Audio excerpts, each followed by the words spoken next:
making rows of people yelling for a boxing match that never existed, right? And this is still also a bespoke way, even in the time of AI, to control your movement, your depth in your scene, and also your panoramas, okay? So I still think 3D control is a very, very elegant solution, especially when you're talking about lots of avatars and having control of them, okay? So, for today, I'm going to start a new project.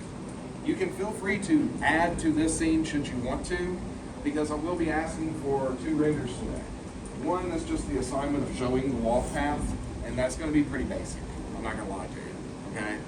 But you can apply that in this scene. You can apply it in a completely new scene. I'm going to do it in a completely new scene, so I'm going to go in a completely different creative direction. Okay? Does everybody understand? Some of you will know this creative direction. And to do so, I'm going to come right back over here to Sketchfab, and I'm going to put in Stormtrooper.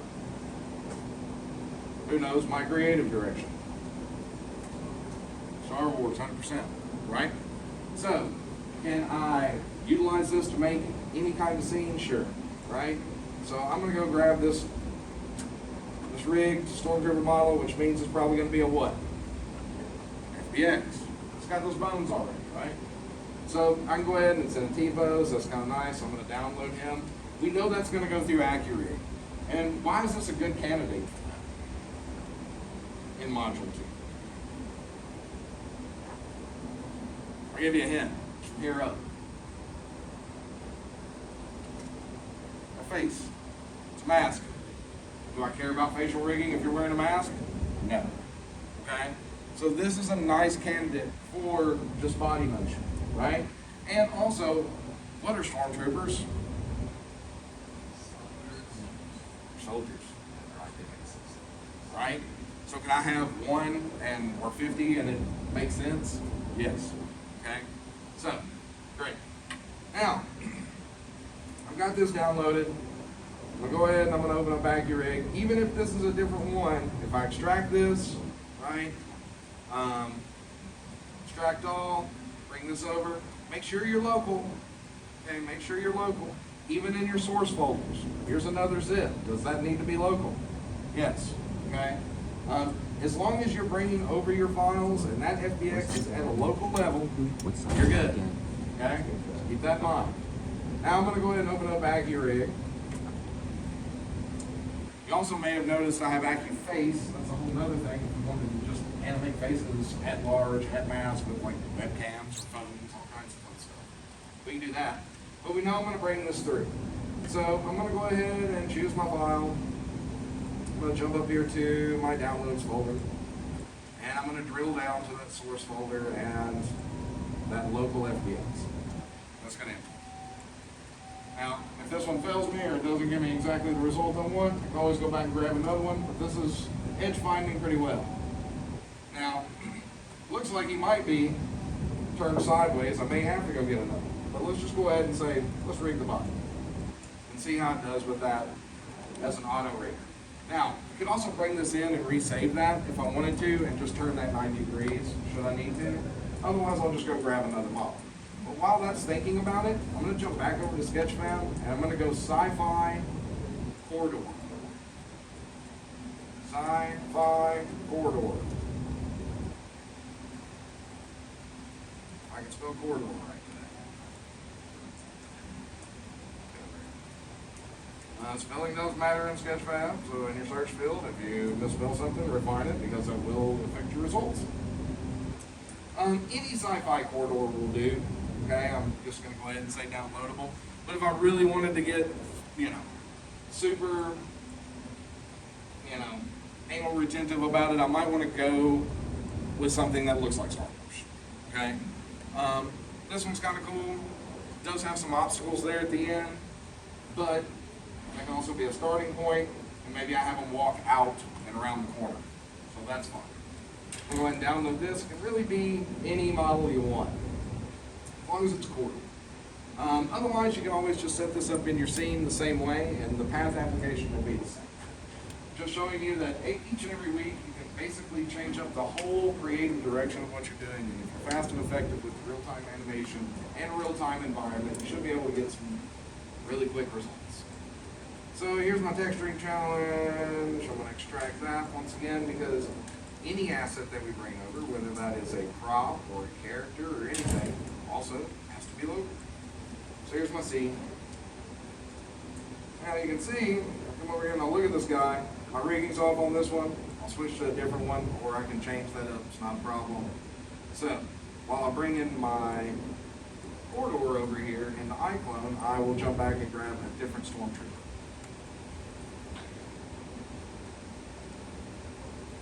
If it will let me know. There we go. This guy looks pretty good. See if he's an FBX or OBJ. Kind of low poly though. I actually don't want a low poly asset. I want something that looks a little better. Try this one. It's looking right. Nice fingers on that as well, splayed out. FBX is good. Give that one a try. That one's also coming down a little faster. I know this is optimized. This is actually going to be better for my scene, better for my crowd scene. Okay? So I'm going to grab this. Extract that, rinse, repeat on that process every time.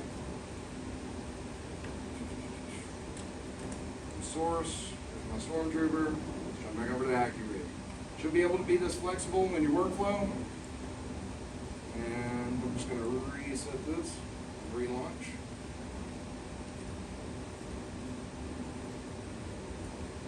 You can also search Stormtrooper Fortnite if you want to get the exact character base for certain things.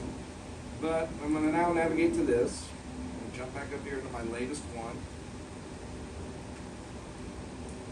Bring that over. Now, if it center finds like that, then you know you're on the money. Okay?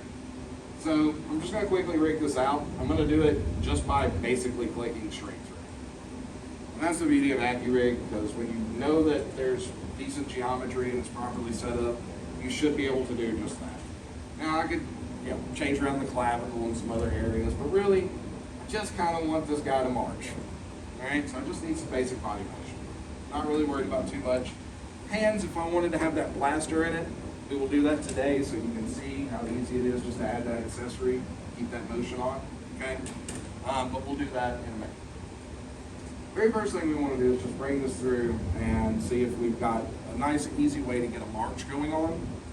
And marching is harder than you think it is. And it's not as intuitive as I would like it to be for iPhone.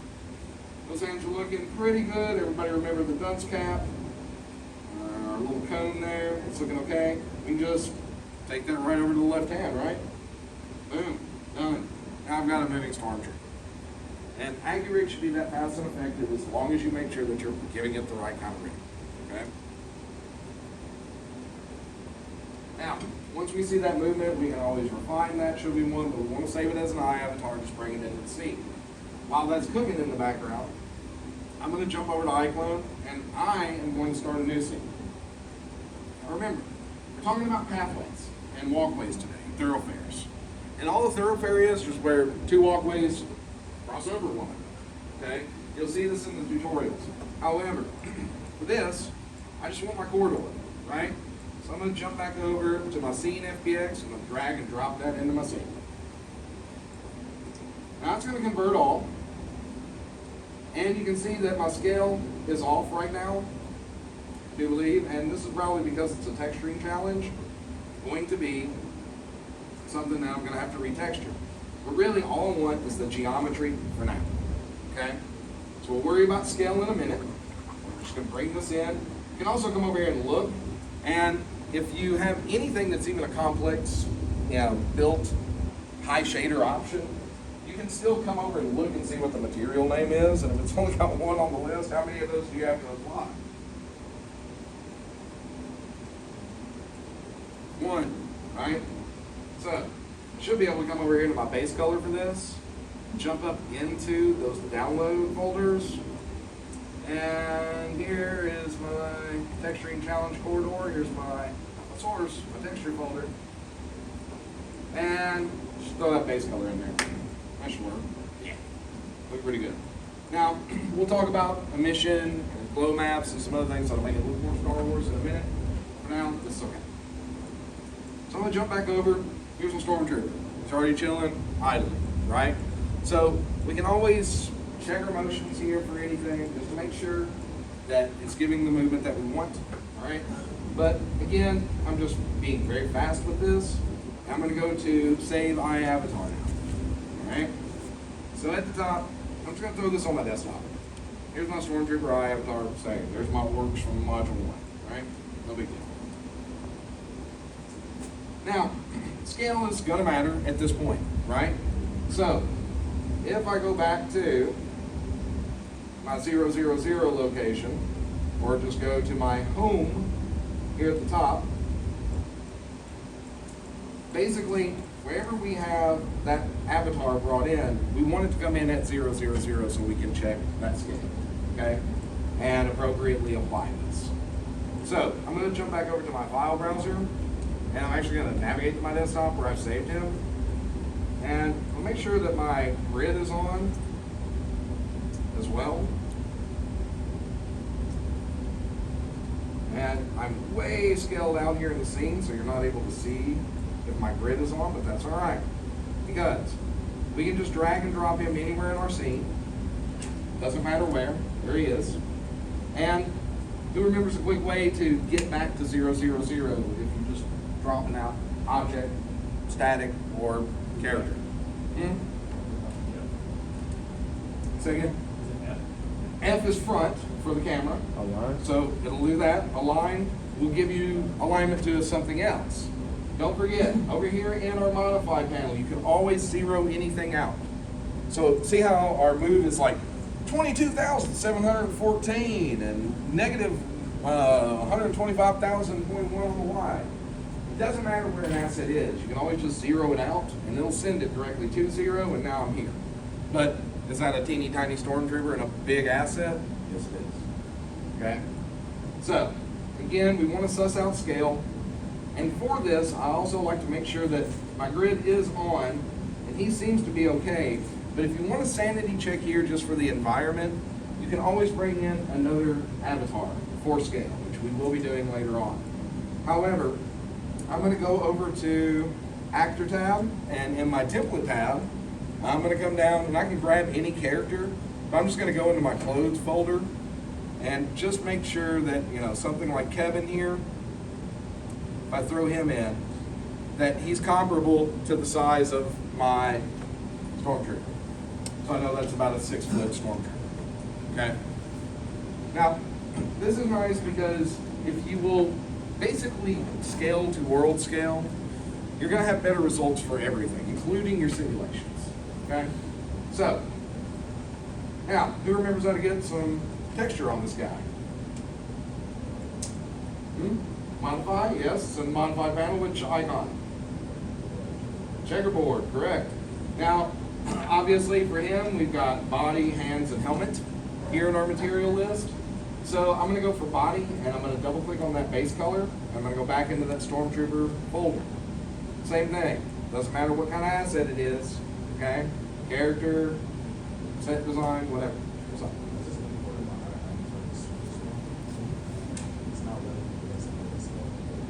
It's not letting you press what? R? Yeah, you won't be scaling him through R. Remember, characters are a different kind of asset. So they have proportion. Okay? Proportion is how you scale a character. R is how you would scale any static or physics or any other OBJ or just an object. Okay? Or it could be an advance. I should say OBJ. Okay, so here you can see I've got body, helmet, and hands, and I've also got a few different maps to choose from. I'm going to go to my top one here. Obviously, not the right map. So I'm going to go to the second one. Now we're getting better. Okay, so now I've got that Stormtrooper look and feel here, but we need hands and helmet. Also note that sometimes you'll bring in things that will give you the right diffuse, but that opacity is making those arms disappear.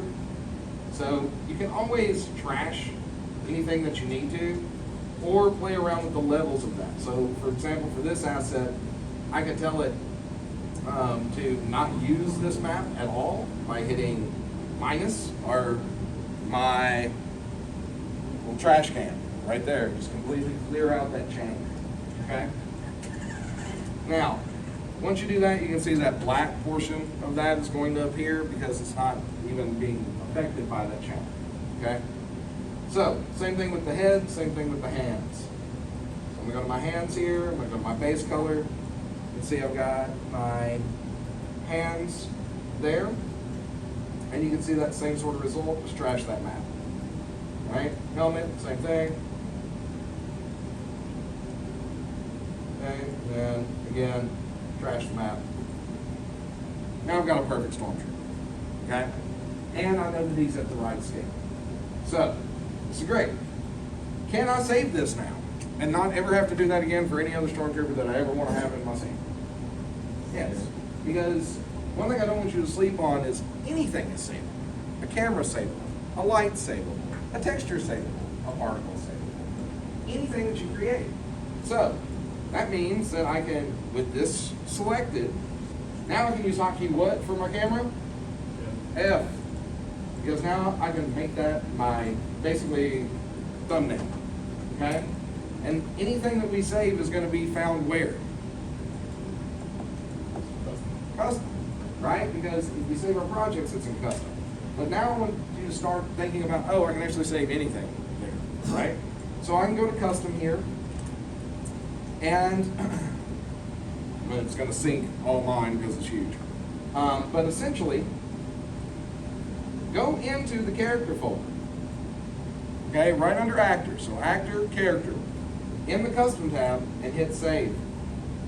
We're gonna call this Stormtrooper or whatever it is you're bringing in. Totally be a Stormtrooper if you want. But now do I have a Stormtrooper here that's recallable at any given time and I can drag out 100 properly textured, perfectly animatable Stormtroopers? Yes, okay?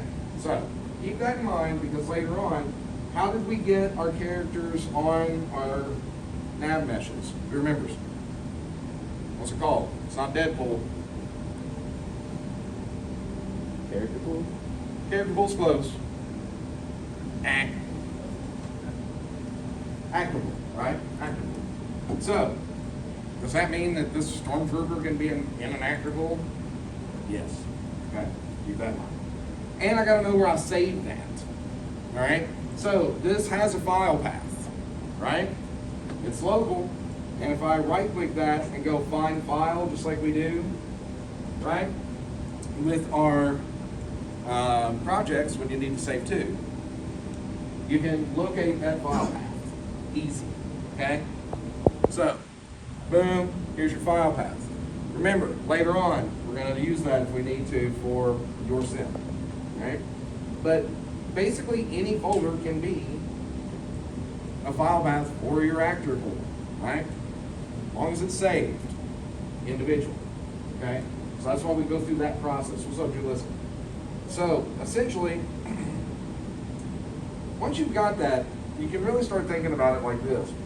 If you don't care about a character's face, your crowds can be whatever you want it to be at any given time. Okay?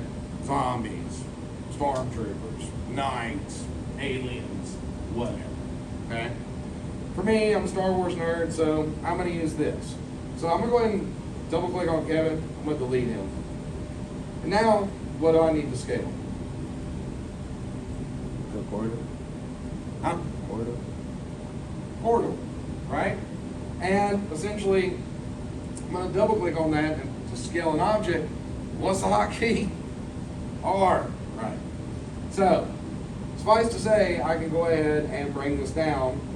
And a corridor that's going this way and the character that's going that way, I probably want to rotate how many degrees? 90, right? So I can do that on the Z. And come over here and rotate this just to make sure that that is properly set up. And you can see now that the Stormtrooper's he's lining up there, right?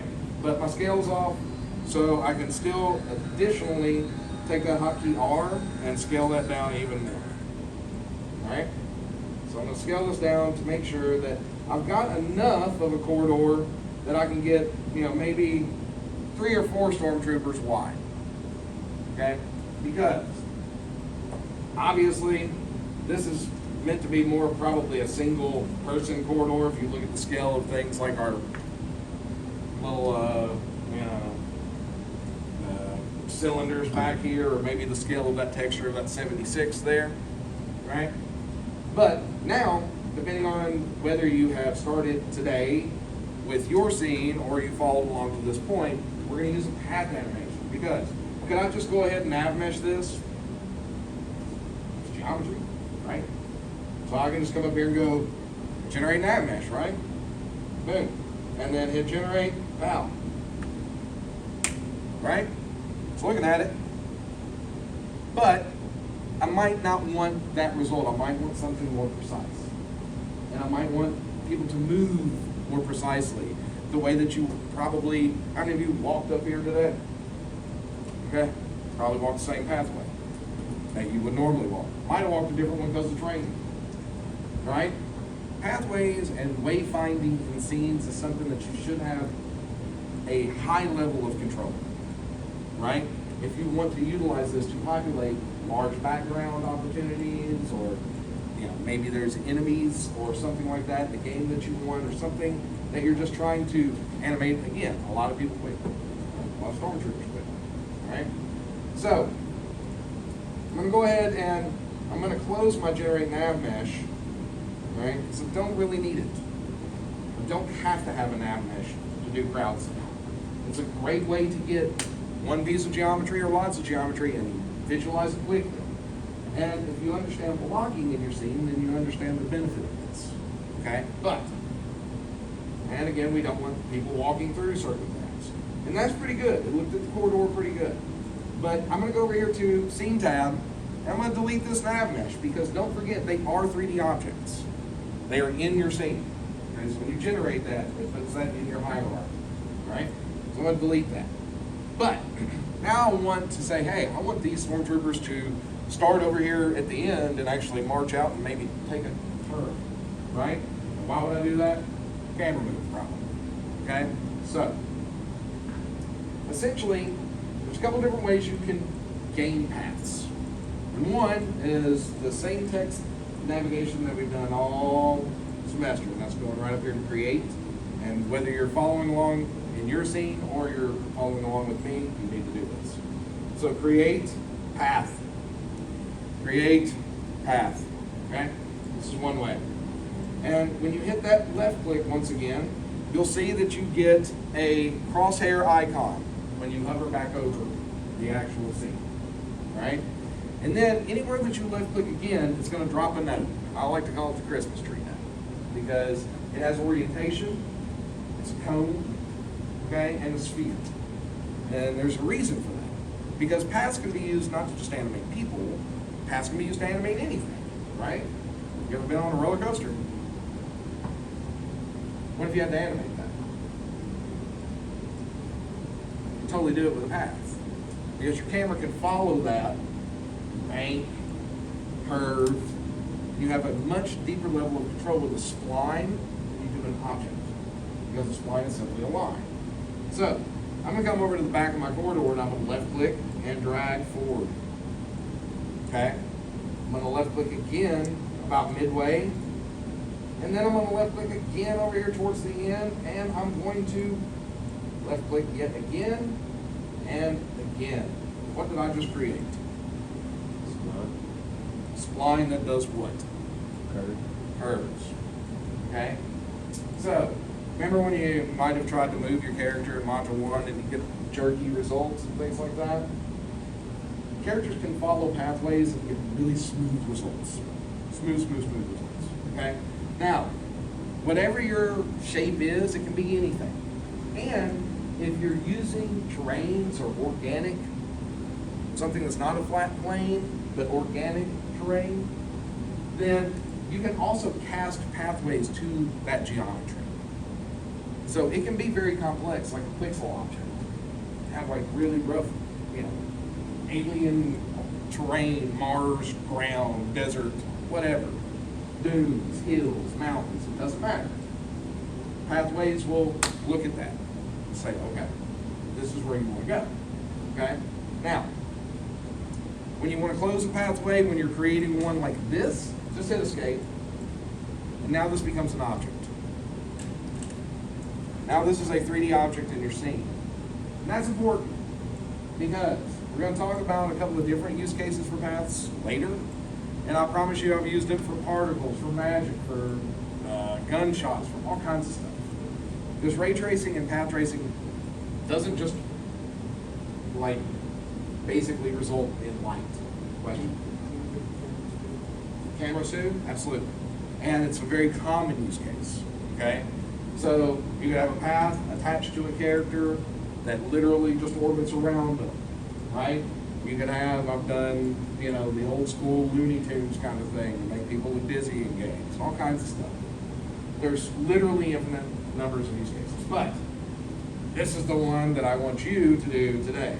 Come up to the modify panel for your path and find the MD logo. What does MD stand for? Motion Director, correct. And in that Motion Director module, you're going to look at walkway basic settings, connections, and walkway behaviors. Okay? Because, again, we started talking about it a little bit last week. Behaviors are where we start to get deep level assignment for motion and how things move or react to a large zone, like a nav mesh, or to a specific zone, like path. Okay? So, the very first thing you need to do is widen it out. So up here at the top, you can see I've got width. Now I know that I've got a perfect pathway for the width of my asset, right? That's important because just that basic application right there, those two steps, should allow you to basically start to look at any layout of a 3D space and understand how to create a pathway or a wayfind for your characters or for your NPCs or for your background or whatever the case is. And remember, if you can animate a lot of characters in a simulated fashion, then you can come in with a hero character and really get your lensing, and you've got life in that scene. Maybe I want to bring a Jedi in there and sneak in, right? Maybe I want Vader to come out and come behind them, right? And I'm lensing Vader. I don't care about my stormtroopers, but they need to be there. Does everybody understand? So, now, a couple things, right? You'll see that it's kind of hard to see with my color of my pathway here. And we can edit points as well by going to edit point under this. And then you're clicking on these little Christmas trees and just treating them, okay, like a 3D object, all right? And those have orientation. You zoom in here or hit hotkey F because I have a selected node. Now, once you set that pathway up, that origin will set a direction, okay? And also, if you wanted to bend that, so let's say you had a camera on it, you wanted to bank around the corner. What happens to that camera when it banks? It rotates, right? And so you can rotate these as well by using hotkey E and W to move, okay? In a little Bezier. We're not even there yet. Okay. So, essentially, this is just bringing in a character that belongs in the scene with an aesthetic, and then also I want to do a specific type of application of this because nav mesh is pretty random. The node, edit pivot. You have to have edit point. Right? Now, the more points you add, the more Bezier options you have. The more refined it becomes. However, this does have value. We'll talk about that in a little bit. Right? Because you can literally treat it just as a regular constraint and say, hey, now you're on this path and that's it. But you can also treat it as a crowd sim. That's what Module 2 is, right? So, you can edit your points. You can move these around using your move tool. You know, if you want to extend your path out even more, you could grab an endpoint and take that further. Okay? But, how many points did I have you laid out? 5. Okay? And any pathway that you create in a custom fashion has a beginning and an endpoint and a value of 0 to 100. Okay? So that's how it's calculating how far that is. Right? Now, if I give you 10 nodes to create that path, how many value does each node have?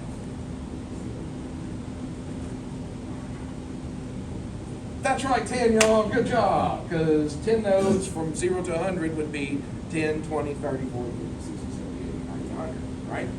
Okay. So if I give you 3 nodes, how much value do they have? 33.3, right? Because you have to make sure that you understand whatever you're creating with your path. And we're doing this in a custom way right now. There's a reason that I made a curve, all right? Because we're going to look at a second way to do paths. However, just understand that if you click 1,000 times, now you've got 1,000 different percentages that you have to deal with from the beginning to the end of that path. So you want to make your pathways as simple as possible, that only go where you want them to go and do what you want them to do. Does that make sense to everybody? Don't just willy-nilly click through. All right? If you're an incessant clicker, you're going to have crazy paths. All right? So don't do that. So I'm not saying that you know it. I'm not doing it. I've seen it. You click once. It's good. So if you want to edit your shape, you totally can. You don't have to marry yourself to it the moment you lay it down, but you do need to refine it to make sure that it's giving you the result in your scene that you want. My example, a curve. So I'm going to turn off edit path now, because now I don't have that, and it's just an object. So if I were to rotate it now, does it rotate as a whole object? Yes, because it is a 3D object, just like a nav mesh in your scene. All right. So we'll talk a little bit more about continue on walkway. So if I wanted to check this on for a path, or if I wanted to have walkway behaviors where my origin and my destination and how many areas they're going to, or how often they're going to the front and back, we can edit that. So the way I saw you rotate is kind of here. So maybe eventually when it goes and connected, will it be flowing like on the pathway? So say that again. So when you rotate it, Mm-hmm. they're gonna like a glove, something. Will they like float? Well, it's literally on the ground right now. And if we were using something like you can see that based on your grid. Okay? Plus, it's also a 3D object. So right now, technically, it's -7 points below it. So it's not directly right on it. However, our character and the feet and the pathway, as you can see, are a little bit above, but it's right on your grid. Okay? So we can make that adjustment. If we wanted to say our path and our corridor are a little low, could we select both and then move those up at the same time? Sure. Because 3D objects in the scene, right, require, your accuracy to that level to create, the result that you're looking for. So if you're looking at it like that, great. But what I'm looking at is the application, right? And just that you know how to do this. So essentially, here, for our path, we have it as a 3D object. It is recognized in the scene. And if we look at the modify panel here, we can create path also from here as well. So you don't have to go to create path. You can just come over here and click this button, and you also have the ability to edit and do everything that you would with a 3D object, like create parent-child relationships or constraints. And also, essentially, it's important that you understand that it's an object, so when you start thinking about crowd sim like that you still apply it the same way. So, who remembers where we go to do that?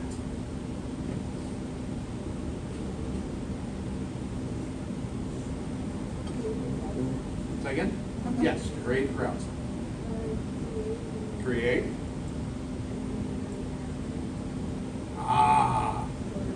Scatter. Very close, very close. The one right under generate nav mesh. We just need to go to scatter and generate crowd. Because, again, this is a 3D scene, very simple, but I have a very specific result that I want from this path and this avatar, right? So we're going to generate that, all right? But we're going to do that by creating a new actor pool and also by giving it some motion. But when we go to do this with a nav mesh, we're selecting that, yes? And here at the very top of this, you have the first option, which in a large room is random, right? Everybody filters in for class. You randomly populate the seats. But are stormtroopers random? When you see stormtroopers, how are they? Uniform, or in a formation. So you have formations here, which are great for military applications, robotics, all kinds of stuff. Okay? So I'm going to select formation. You'll see that a few things will change. Now, the second thing is spawn region, and it's exactly what it was the first time. Are we doing this in a volume, or are we doing this for an object? Object, right? Because again, it's important to understand this is not just a spline, it is a 3D object the moment you close that spline. It's a thing in the scene, right? So, we're going to go to pick object. And we go to pick object once again. And now if I click on my path, look what happens. I get the measles once again, but I get them different. Right? Because when you have formation, now everything here is like, oh, I get it. You want rows of people. Right? So this is great for crowd fillers. This is how we did pre-3 when we wanted exact rows of people sitting there, 25 wide. Okay? And this is a very elegant way for you to space people in perfect lines. Okay? It doesn't have to be marching in formation. It can be cheering in a crowd. Okay? Who's ever played NBA 2K? I play too much. Well, look at the crowds in it. I promise you. They're perfectly aligned. Right? And these are tricks that game engines and game companies and film and television do all the time. Let me ask you another question. How many crowds have you seen that are 3D? What are they usually in games? 2D. Why? Saves in performance, processing, and budget, and everything else. Okay? And I promise you, it's a pain in the ass to animate a bunch of 2D planes that you're probably still going to duplicate anyway. So you're going to get repetition. Okay? So suffice to say, formations are really a nice way to do this and to mix it up. Okay, and you get a lot of different results. For this, I'm using a single avatar that I know needs to be replicated. But it could also just be a bunch of different avatars that need to have variety. Does that make sense to everybody? So if you're in a crowd, you want variety, right? But you might be cheering on a team. So maybe you want that crowd to all be wearing the same gear, stuff like that. You need to think about your character designs and the crowd sims like this. So if it's a factory floor, they probably don't need to look like they have cocktail attire on or tuxedos, right? They need to look like factory workers, right? If I'm doing a Star Wars fan thing, I need the scene, the character, and also the behaviors and everything else to look like it, right? So think about that when you're doing it. Now, let's look at our options here a little bit more. You'll see, and if I get above this, I've got rows that are first determined here for our X amount. And so I can crank that up or down to move that. I can also crank out the Y amount if I want lots of stormtroopers, okay? But like I said, I only want about 3. Okay, so I'm gonna set that at an amount of 3, and I'm gonna keep a row of 4. Maybe 12 stormtroopers, or little legion, right? So, please, let me take this opportunity to say, don't crank up these numbers too high. You're going to cook these poor computers. You don't just get a proof of check fee for this lab to be updated, but it won't be till next year. So please, spare your poor 30 series cards right now. This is going to sound like my computer. You can cook an egg on top of it, okay? So keep these numbers low, and if your creative drives it beyond this, totally do that later. Okay, just today, do this. So we're going to keep it about 12. Now, our X distance is also nice because we can say if these rows are tight or if they're sparsed out, right? So maybe if you had a bunch of samurai or something like out on the field, like in formation, you might want it spaced out. Crazy, large scale, that kind of big shot kind of shot. Maybe elves, for, like Lord of the Rings or something like that. But For stormtroopers, they're usually pretty tight, so I'm going to keep those rows pretty tight. And now I'm going to look at also the distance between those, so they're not right on top of each other. Why would I do that? Right? So you don't want them like inside one another. Give them some space to live, give them some space for those arms to swing, or if you have weapons, it's knights, and they got big shields or swords or things like that, give a little room for that to breathe. Okay? Now, I'm also going to be able to offset this on the X and Y, and this is nice because look, if I have a starting destination point for my path, probably want them to deploy in that starting point, right? Which means I can slide those back, and I can get to the back of the hallway that way, which is nice. Okay? Because when they deploy, this is where you're going to want them to be started. And you can also do the offset on the X too, should you want to. And really, you can kind of play around with that and get the result that you want. Now, density, we've already talked about, it's at 100, but if we wanted to take that out, okay, which is kind of nice. So right, let me zoom in a little bit so you can see it. So if you wanted to have a little bit more of a ragtag result, right, but still a little bit of a formation, right? I did this with like my knights, and I had like old knights and young knights and elves, so they all walk a little different, and they all kind of leave the castle a little different. And you can get a different result. It doesn't have to be so cookie cutter. All depends on your creative. Stagger also will kind of stagger the placement of these things, left to right, okay, by the rows. So, say again? Density will stagger the amount in the formation. Okay, so it'll respect the formation, but it won't give you solid rows. Okay, at a value of 1, all rows are solid. Okay, but don't forget, they have little arrows on them, and that matters, right? Because what is that? It's orientation, right? So are they going to march into the wall right now? Yes. So what I need to do is reverse this direction ratio here at the bottom. Now you can see that flips all that. So now they're facing right. Okay. You can also add focal points down here at the bottom. So, you know, if I wanted them to walk past something or pay attention to something, maybe if, you know, the Emperor's coming out of the ship or something like that, I might actually have them acknowledge that or something like that. You can literally add that focal point should you want to play around with it. There's really, so who did the museum with the T-Rex? Who put the T-Rex bones in there last week? Nobody? Nobody? In your museum? It's a cool one. It's a great opportunity for a focal point right there. So we'll talk about that. Anyway, now we can generate placement, but until we generate placement, what do we got to do first? We got to determine what's getting placed, right? So, remember, I said that we would come back over to this file path, right? So, hopefully, you remember what this is. But if not, it's going to be C drive, users, public, documents, Realusion, custom, actor, character. Because that's where our avatar should be saved, right? So, in my case, my stormtrooper.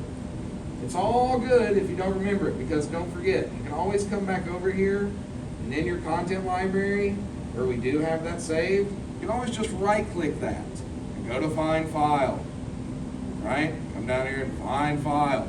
I'll give you this file path. It's important because now we're going to go grab that actor and turn it into an actor pool, right? So I can come back over to my crowd generation, and we know that the only button that we can push is Add Actor, right? Because again, that intuitive user interface is still got your back. It's not going to click on something that's not available to you. So we're going to add an actor. But this time, instead of going into our regular, casual sort of eye avatars that we have that are in, again, our template folder, I can either come up here and navigate to this, and you're halfway there already. Because if you just go to Realusion, you'll see that here's our Reolution template and Reolution custom right here. So there's your tabs, right? So our Reolution custom is going to have that actor and character folder structure. And then I'm going to dive down and go to my Stormtrooper. There he is. And I'm going to open it. And I only need one, right?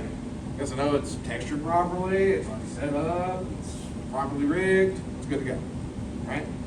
And I can come down here. Now, we did IMDs last week, and that continues to be something that you can use. However, we do just want a walking motion. That's it. And that's it, okay? So, for this, we're just gonna select motion, and we're gonna go in here to our folder icon, and also, I'm just gonna find a walking motion. Doesn't matter. You can go in the human male and move. And I just want my walk to loop. Walk to loop. Now, don't forget, it's saying, oh, cool, you want a male loop motion. Cool, I know what that is, right? But it also has those tags associated with it already, even though we didn't give it any, right? So we could change this, we could call this, we could say, oh, we're gonna say trooper, or whatever. Or we can come up and we can just say, oh, it's got an adult tag. Let's just go add that same tag to our Stormtroopers. So I'm gonna fly this out. And this list, you can make it say and be whatever you want it to be. This is just a general list. So you can create as many tags as you want, or basically assign it however. But I'm just gonna click on adult. Okay, so now I know that only this avatar will be affected by that motion, okay? And now I can go ahead and deploy actors. Now if we wanted to do accessories here, we could. And we could actually have that blaster associated with it right away. But, pull this aside, and now you can see I've got a bunch of Stormtroopers ready to walk. Okay? And even if I wanted to continue to affect the size of this scene, let's say if that did bug me, which it kind of does, I can go ahead and continue to make edits, because the scene, I can delete that Stormtrooper because he's not going to animate. And now, if I hit play, and simply play, they're just going to do that one loop, okay? Because they're all basically assigned that. So that is one way that you can get that and get uniform motion. And again, rinse, repeat with module 1, assigning that loop, going into your timeline and looping those motions, okay? Then you can have a march and move as much as you want. However, there is yet another way, and we're going to talk about another path animation application in a moment. But if we wanted this to simulate and not just animate, right? We can do this with what? Instead of motions that you're just looping and getting that result from, we can go ahead and do IMD. So I'm going to delete my mel loop motion here. And also, oh wait, I did want to point out one more thing. I'm going to bring that mel loop motion in. And you can tell it to repeat here as well, this value, very small. But if I said delete, repeat, 20 times, that's also a way that you need to deploy with that number. So I'm going to deploy those actors once again. It will rewrite that. And then now that's been applied 20 times. They're going to march. Get over here a little closer to them. Without having to go to that timeline. So you can get uniform motion and uniform marching like this, okay? Somebody always asks, this is always something that I'm explaining to at least 1 or 2 people in this class. So I've just built it in to show you this right away. And also that's saving you some time there. You can do blending. I don't know what you did in the hallway, but they love it. You can also do random start frames if you don't want a precise loop, okay?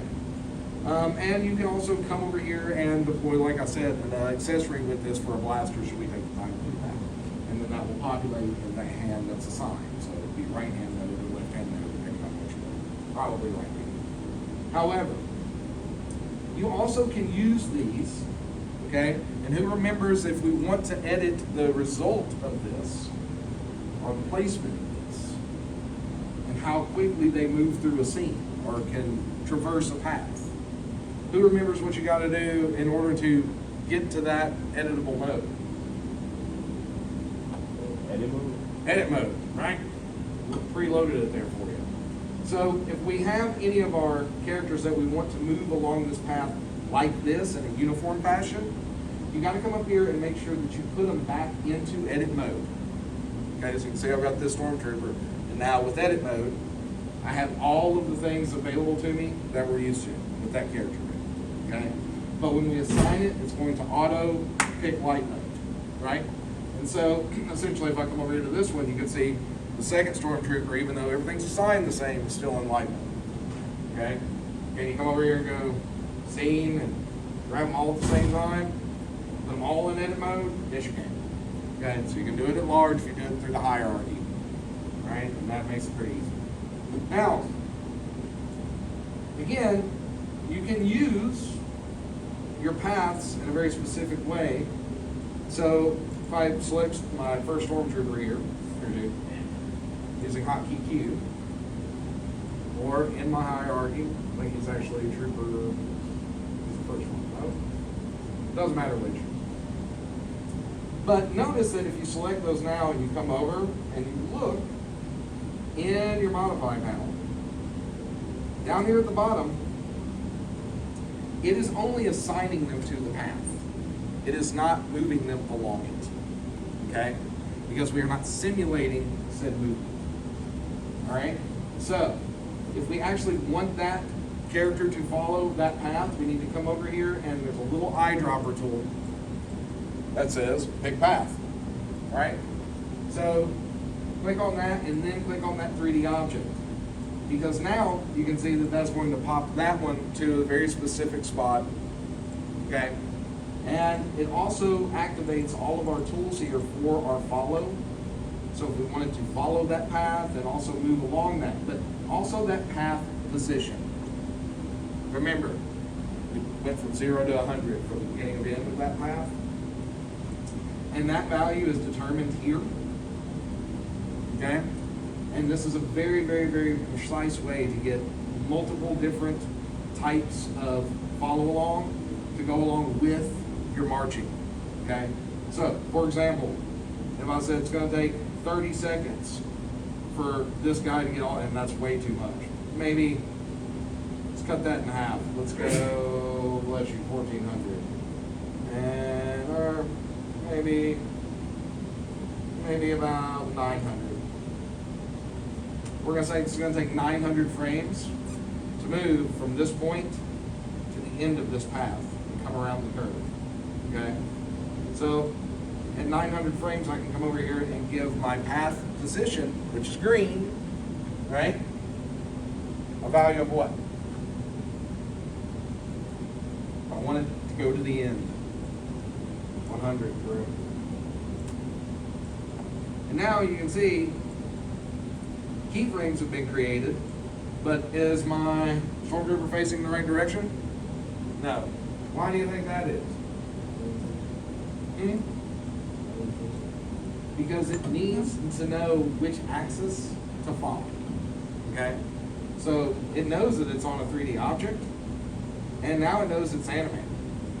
But it's basically going to walk this path in a very precise way, and I'm getting some slipping here, some sliding. We don't like that, right? It's a timing thing. But it's also an orientation thing, right? So it has to follow accordingly. And that's going to be this next checkbox right here, follow path. And you can see that once you do that, you have all of your different positive and negative axis options. Okay? So, for example, if he's on the X right now, I probably want to check negative X, or maybe negative Y. There we go. And negative Y seems to be the right result for him to be able to follow that path. Okay? Now, this, again, is also locatable via your timeline, which is hotkey F3. And here on my timeline, I'm gonna have a look at this, because as you know, obviously we have a lot of motion on our timeline here, and it's all one clip. That's our 20 loops or whatever, right? So we know that we've got more than enough motion for him to follow, but we also have to understand that we've created a constraint. It's a parent-child relationship. Now, our stormtrooper is the child of the path. The path is determining how far he goes, right? Based on this value. So where might we find this data on the timeline, you think?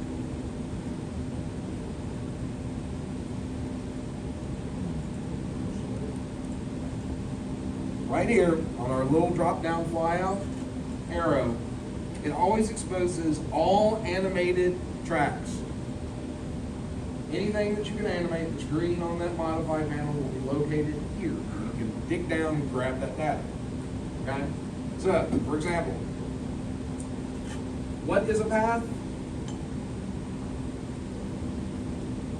It's a constraint, isn't it? Because we have to pick it. So if I go to my constraint and I fly that out, you'll notice that things like look at, path position, path offsets, links, and link offsets are all here. Because it's parent-child relationships that are animatable. You're holding something, releasing something, it's all here. And here is the value for that 100 at frame 900. So can I play around with this in a nonlinear fashion? Sure. So if you want to play around with the timing of something, make it slower, you can drag it out. You know, maybe it takes them longer to get there, and it makes my motion look a little bit more right. All right? So it will continue to move along that path perfectly, and this is only for marching or uniform results. Okay? Now, it's still getting a little skating, play around with the time and the space here, but this is a way that you can get, you know, a lot of different types of characters that should be in a uniform fashion moving the same way. However, I'm going to show you yet a second. So I'm going to delete my stormtroopers here. They're all gone. Let's say that we're going to do some stormtroopers getting off work. How about that? So they're leaving the Death Star. And in this case, I'm going to go to create, scatter, generate crowd. I'm going to keep formation. I'm going to pick my object. I'm going to allow for those same settings to come through here. And we're going to get our amount. What do we at here? Come on, you. Make sure that that got picked properly. There we go. And let's see, everything should be pretty much the same. And we've only got 3 there at the back, so we're going to crank that up a little bit for rows. And we'll move our distance out here. There we go. That'll work. And I'm going to show you the difference between, again, just choosing a motion that you know should be there and looping it for that result.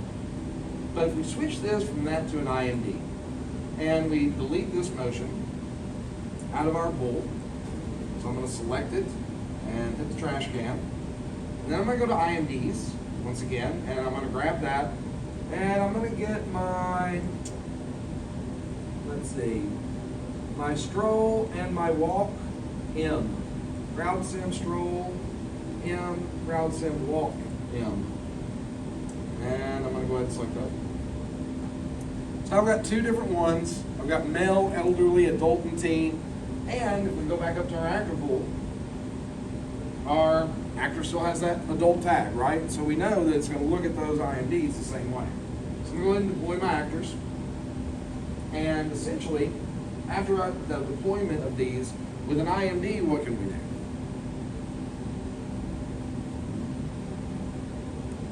It's called crowd simulator. That's right. So I can go ahead and close this. And for simulation, I literally just go to Motion Director and hit play. Once again, top left. And watch how they're now going to respect the path in a different way. But somebody always wants to do this, somebody always wants to do it with stormtroopers, and somebody always gets this result. And you'll see, it's a little bit different. Because where are my stormtroopers going? Oh, yeah, they're getting out of there. But they're leaving the Death Star kind of all on their own, right? And it's not uniform. Okay? So if you want a more natural sort of result that will respect your path, that's a pretty easy way to do it. And, you know, they might hang out and talk for a second, the rest of them might leave, but they're going to go ahead and get out of that corridor. And if I want to record that, how easy is it? Huh? I just select it, right? So, now, if I come up here in my list, I've got all of those that are already assigned to control on path. I can select all of these, right? Hit record, and hit start. And now I'm recording Stormtrooper animation in a non-uniform sort of fashion, right? So if this is the result that you're looking for, or the behavior that you're looking for, then this is a really, really easy way for you to get that result right away. I broke my own rule. I clicked twice because it's thinking about all this, and now it's going to record all that motion for me, and I don't have to animate. Essentially, making that decision about your set, making a decision on how you want something to walk on a path, right? And whatever that behavior is, should all complement one another, okay, for your walk path example. The more paths you add, the more thoroughfares you entertain, and the more editable opportunity that you have to make changes, like you walked this way, or oh, you walked up the street and you came in front of the CMI instead of going up the alleyway, okay? And you'll have that level of control. And you can see that even my follow cam here is going to follow that because it's focused on this stormtrooper right now. I could, if I wanted to, even play around with him if I wanted to take control. But I'm just going to let them populate, get out of here, and have the weekend off from the Death Star, okay? But it literally should be that simple for you, okay, if you're looking for that result. But pathways are a great way for you to choose how to get in and out of the scene, right? And we're going to have a little bit of a challenge today because we're going to talk about just doing that, getting in and out of the scene, right? And I'll show you how we're going to approach that in a minute. But just understand that now I can hit stop, right? And when I'm asking you to lens these things, I don't just want like the security camera high angle, all right? It's totally fine for nav mesh, but I want you to understand that when I ask for lensing, I'm still looking for a cinematic result, okay? So let's get there with this. Now, I'm gonna go ahead and go back to my path now. I can, even though it's a dummy object, I can hide it. So I can double click on that, go to my scene, and here in my scene tab, paths can just be turned off, so you don't have to see them anymore. And I'm going to turn my shader up a little bit to make sure that I've got a nice result for both my lights and my textures. Because my hallway will have some illumination stuff going on, but we'll do that in just a second. And I'm going to go ahead and I'm going to scale that hallway a little different and make that change. So we can always do this with, that's not squashing it, that's all right, tighter. And as long as I'm doing this at the front of my scene, it's totally fine. And I'm not basically creating unwanted keyframes or unwanted collision. If I can go in there and control C that and get a less wonky angle. And essentially we can make that change and then go ahead and get a lens on whatever camera that you want for this particular result. Right? But give me one camera angle that shows me the application of at least one walk path for today. Okay? Minimum 5 seconds. Minimum 5 seconds. Right? After you are done with that, you may choose to take my challenge should you want, and you're going to need the same model that I'll be providing you in a moment in Discord. So if you want to log into the Discord, you can. But essentially, once you have your animation and once you have evidence of that walk path, no matter how you create it or what you do, just give me a decent camera angle. So I'm gonna create camera, linear camera, it's fine. And here, I'm gonna change this to 35 millimeters to elongate that hallway.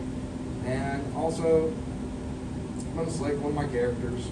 I'm gonna get kind of a low angle here, something like this. And I might play around with the lighting and some other things, but I'm also going to make sure that I've got this glow map on my emissive here. So I'm gonna go back up to my downloads, go back into my sci-fi corridor and textures. And I can see that here's my emissive, throw that on for our hallway here. And I'm also going to bring this diffuse color up to white, brighten that up a little bit. Probably switch out this metallic as well. See if we can get some nice reflections in there. After that, you can render this out. I'm starting to look a little better. This guy also, you can bring the strength up or down on. Probably needs a little bit more. Maybe some self-illuminating. So, essentially, once I have a decent camera angle that I like, just go ahead and go to render video, and give me at least 5 seconds of this, okay? Does not have to be super creative, all right? So this is gonna be week 7, underscore your last name, throw that in Discord, okay? Walkways should be that easy to create, apply, and throw things on, no problem. Just look at it like it's an option. And treat it like it's a nav mesh in itself that you're just creating the spline for, okay? There are other paths that you can drill down in the actual content manager to go through and get very simple things like circles. Okay, so maybe you have somebody walking around a fountain or something like that. You literally should be able to just quickly go grab that, drop that into the scene. You don't have to create that. Some of those shapes are very easy for you to get. If you get some unwanted results by clipping here, you can always just go through and either delete them, or you can play around with your scene or your character in edit mode. Okay, don't forget, switch it to edit. But this should be a quick and easy way for you to get an aesthetic, a shot, and a lot of character movement on a path. Okay, pretty straightforward, right? Pretty simple assignment. But I also want you to think about what we talked about last week and what we've talked about this week, and how to get a single character through a scene.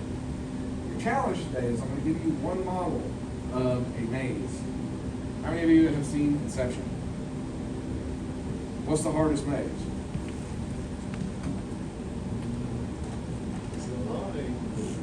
Huh? No. Is it this? Circles. Okay? So, I'm going to give you a circular maze. And essentially, what your challenge is to get your character out. Okay? And we're going to put a single object in the same spot. And whoever can get that single object and that character to get to that single object in their maze and upload that first, will get 5 extra points on their final in my class. 5. Okay? And that's going to be the first successful upload to Discord that can do this. So we're going to do this all together. Now, this is all I need for your assignment this week. If you don't care about my challenge, you don't care about your 5 points, you're like, I'm smashing my quizzes, I'm turning stuff in on time, everything's cool and copacetic, great. Give me this, get out of here. All right? All good. But if you want to rise up to the plate, accept the challenge, and try this, I'm getting ready to drop this in the Discord, so you'll need to go grab that in week 7, okay? But everybody understands this is your assignment for this week, yes? Mm-hmm. Awesome. So, we go grab my maze. You can spend your time today either working on the challenge or the assignment, I don't care. But like I said, very first ones you successfully get there. Now, I will also say that you have to choose a treasure. It can be anything. It can come out of the library. You don't have to go get it. But I like to go get a treasure chest.